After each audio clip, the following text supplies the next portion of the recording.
बच्चों, इससे पहले मैंने आपको वीडियो में affirmative sentence, present, past, future, perfect, continuous tense के बताए थे। साथ में उसमें रूल्स भी बताए थे कि क्या रूल्स लगते हैं। डेफिनेट इनडेफिनेट टाइम के बारे में बताया था कि उसमें निश्चित अनिश्चित समय होता है और किस तरीके से प्रेजेंट में हैज बीन और प्लस आईएनजी साथ में निश्चित समय हो तो सिंस का यूज करते हैं, निश्चित समय हो तो फॉर का यूज करते हैं। इसी तरीके से पास्ट और फ्यूचर के भी सेंटेंस हमने आपको अफर्मेटिव में यानी सकारात्मक वाक्य बताए थे जिसमें नॉट नहीं लगता है, ना क्वेश्चन लगता है।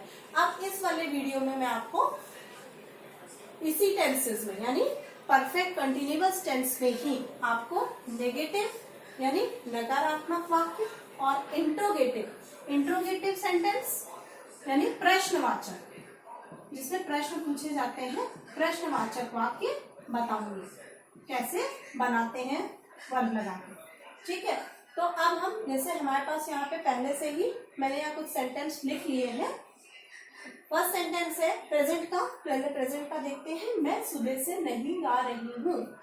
अगर नेगेटिव सेंटेंस है तो इसकी पहचान क्या है, इसमें नहीं का यूज किया जाता है यानी नहीं यूज लिखा रहता है। तो मैं सुबह से नहीं गा रही हूँ। ठीक है, तो इसको बनाएंगे। मैं की इंग्लिश क्या होती है, मैं को आई लिखते हैं। ठीक है, उसके साथ हमने आपको बताई थी प्रेजेंट की जो वर्ब होती है वो हैज, हैव और प्लस बीइंग लगता है। तो अब ये हमारा आई किस में आता है, आई हमारा प्लूरल माना जाता है। ठीक है, आई को हम प्लूरल मानते हैं, उसके संग हम लिखते हैं हैव। अब ऐसे तो हम अगर ये सकारात्मक वाक्य होता तो हम इसमें आई हैव बीन सिंगिंग लिख देती। ठीक है, लेकिन अब इसमें क्योंकि नहीं लिखा है तो इसमें हमने नॉट लगाना है। और नॉट कब लगता है, हैव और बीन के बीच में हम नॉट का यूज करते हैं सेंटेंस में। देखिए जैसे ये है आई हैव नॉट, यानी नॉट का यूज हमने कहाँ किया, हैव के और बीन के बीच में हमने नॉट का यूज किया है। I have not been singing the song. अगर सॉन्ग नहीं दिया गया है तो हम जरूरी नहीं है कि गाना ही लिखा जाए। गा रही हूँ तो मीन सिंगिंग भी हो सकता है खाली। ठीक है, I have not been singing, कब से, सुबह से। अब इन सेंटेंस को हमने थोड़ा अलग करके बनाया है। इसमें हमने इससे पहले आपको निश्चित अनिश्चित समय के लिए आपको 2 घंटा, 4 घंटा, 2 बजे, 4 बजे वाले टाइम से समझाया था। और अब मैं आपको सुबह से, अगर कोई टाइम दिया है कि सुबह से वो गाना नहीं गा रही है तो उसके लिए भी मैंने आपको उस पिछले वीडियो में रूल में बताया था कि सुबह से, शाम से, अगर इस तरीके से रूल्स दिए गए हैं, इस तरीके से सेंटेंस में वर्ड्स दिए गए हैं तो उसके साथ हम सिंस का यूज करते हैं। तो इसमें भी हम क्या लिखेंगे, I have not been singing since morning, सुबह से यानी मॉर्निंग से, यानी इसको भी हम डेफिनिट टाइम यानी निश्चित समय मानते हैं। ठीक है, इसी तरीके से नेक्स्ट सेंटेंस हमारा है तुम कल से ट्यूशन नहीं पढ़ा रहे थे, यानी पास्ट का परफेक्ट कंटिन्यूअस टेंस। अब इसको हम बनाएंगे। इसमें हमारा क्या है, सब्जेक्ट तुम है, तुम के लिए हम क्या लिख देंगे, यू लिख दिया। अब इसके बाद है सेंटेंस हमारा, सबसे पहले देखेंगे कौन सी टेंस में है, पास्ट के परफेक्ट कंटिन्यूअस टेंस में है क्योंकि कल से काम हो रहा है। इसमें टाइम क्या दिया है, कल से ट्यूशन पढ़ा रहे थे यानी कल बीत गया, यस्टरडे। ठीक है, बीते हुए कल को क्या कहते हैं, यस्टरडे कहते हैं। तो इसके संग हेल्पिंग क्या है हमारी, हैड है, आपको पता है। अब इसमें भी नहीं का यूज कहाँ करेंगे, जिस तरीके से प्रेजेंट परफेक्ट कंटिन्यूअस टेंस में हमने हैव और बीन के बीच में नॉट का प्रयोग किया था, उसी तरीके से हम यहाँ भी हैड और बीन के बीच में नॉट का यूज करेंगे। यू हैड नॉट बीन, अब ट्यूशन पढ़ाने की क्या होती है, टीच। ठीक है, you had not been teaching tuition, कब से, कल से। तो इसके लिए भी हम जो भी मॉर्निंग, इवनिंग, जो भी टाइम होता है उसको हम निश्चित मानते हैं और उन सेंटेंसेस में हम सिंस का ही यूज करते हैं। देखिए सिंस का यूज 2 तरीके से है। एक तो हमने यस्टरडे और हमने आपको बताया मॉर्निंग के संग भी सिंस का यूज करते हैं। साथ में अगर डेफिनिट टाइम यानी एग्जैक्ट टाइम दिया हो कि 2 बजे से, 4 बजे से, 5 बजे से कोई काम हुआ है तो उसके साथ भी हम सिंस का यूज करते हैं क्योंकि सिंस यानी एक निश्चित समय को बताता है। ठीक है, एग्जैक्ट टाइम को। तो हम यस्टरडे मॉर्निंग और टुमारो को भी निश्चित समय ही मानते हैं, उसके साथ हम सिंस का यूज करते हैं। ये आपको समझ में आ गया होगा। यहाँ भी हमने नॉट का यूज हैड और बीन के बीच में करके दिखाया है।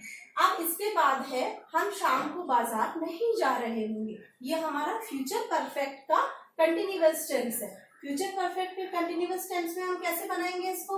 अब ये दिया है हम की इंग्लिश क्या होती है? वी। हमको हम क्या लिखते हैं? वी लिखते हैं। अब इसमें हम क्या लिखेंगे? अब जैसे इन सब में हमने हैव नॉट बीन लगाया था क्योंकि यहाँ प्लूरल था, हैज हैव लगाया था क्योंकि आपका प्रेजेंट का परफेक्ट कंटिन्यूअस था, यहाँ पास्ट का था इसलिए हैड लगाया था। अब यहाँ क्या है? फ्यूचर का है, तो फ्यूचर की वर्ब क्या होगी? Will have, shall have been. ठीक है, तो इसके संग हम विल भी लगा सकते हैं और शैल भी लगा सकते हैं। तो क्या लिखेंगे? वी शैल नॉट, जैसे इसमें हैड के बाद नॉट लगा है और बीन यानी हैड और बीन के बीच में नॉट का यूज किया गया, उसी तरीके से हम नॉट का यूज शैल और बीन के बीच में करेंगे। We shall not been going to market.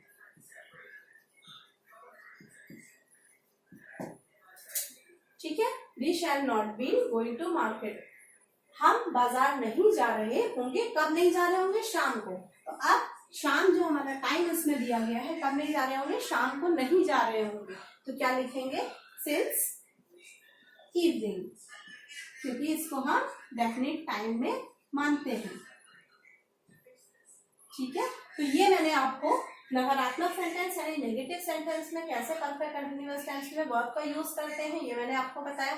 अब नीचे हम आपको इसी का इंट्रोगेटिव यानी प्रश्नवाचक सेंटेंस जो होते हैं उसमें उसको कैसे बना सकते हैं वर्ब से, वो भी देख लीजिए। उसको कैसे बनाते हैं? क्या इसमें सेंटेंस हमारा पहले दिया गया है, क्या वह सुबह से रो रही है, हम प्रेजेंट टाइम लेके चल रहे हैं, तो इसलिए इसमें क्या लिखा है? रही है। क्या वह सुबह से रो रही है? तो जब भी किसी सेंटेंस में हमने पहले भी आपको वीडियोस में बताया है कि जब क्या लगा रहता है तो क्या करते हैं, जो हमारी मेन वर्ब जो हमारी हेल्पिंग वर्ब होती है उसको हम आगे ले आते हैं। तो इसमें क्या है?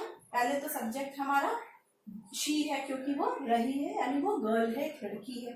ठीक है, अब वो रो रही है तो अब इसमें क्या है? एक ही सब्जेक्ट है तो यहाँ हैज भी हैज लग जाएगा, यानी जो उधर हैज हैव था वो हम किधर ले आते हैं? इस साइड ले आते हैं, सबसे पहले लगाते हैं। जब ये सबसे पहले सेंटेंस में लग जाता है तो इसका मतलब हम कोई क्वेश्चन पूछने जा रहे हैं।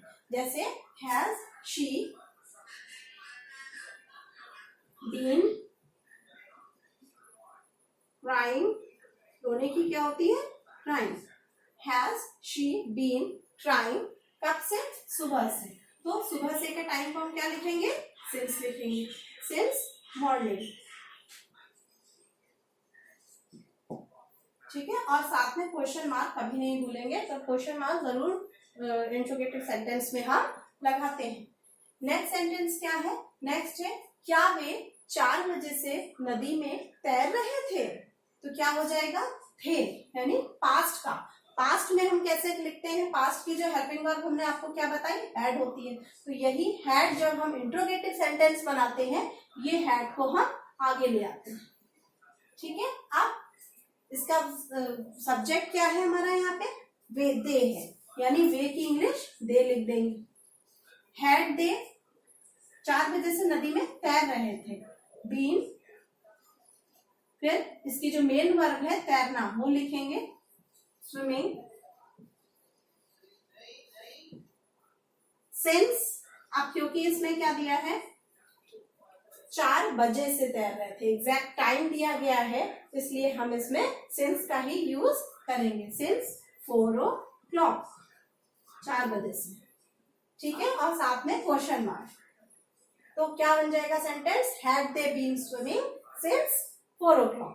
नेक्स्ट हमारा जो लास्ट सेंटेंस होगा फ्यूचर में होगा, वो क्या बनेगा? जैसे दिया है क्या हम 5 घंटे से सो रहे होंगे, तो इस सेंटेंस में क्योंकि होंगे लगा है तो ये फ्यूचर का परफेक्ट कंटिन्यूअस टेंस है। साथ में इसमें टाइम दिया गया है, तो कितने बजे से काम हो रहा है? 5 घंटे से काम हो रहा है। तो जब भी आप देखेंगे 5 घंटे से काम हो रहा है यानी कोई अनिश्चित समय है, कोई डेफिनेट टाइम नहीं दिया गया है। तो इसको हम कैसे लिखेंगे? जो हमने अभी तक करते आए हैं, जो हेल्पिंग वर्ब है उसको आगे लिखते आए हैं, उसी तरह इसकी जो हेल्पिंग वर्ब है उसको हम आगे लिख देंगे। क्या करेंगे, शैल बी के संग शैल लगता है तो शैल बी सो रहे होंगे, बी स्लीपिंग। अब कितने, 5 घंटे से, समय क्या दिया गया है 5 घंटा, तो हम इसमें क्या लिखेंगे, अनिश्चित समय है तो फॉर 5 आवर्स।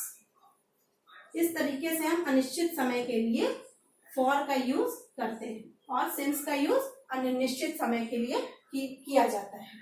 तो ये मैंने आज आपको सेंटेंसेस बताए perfect, future, present, past, future perfect continuous के। आपको अफर्मेटिव भी बताए, नेगेटिव भी बताए और इंट्रोगेटिव सेंटेंस में हमने आपको ये बताया है।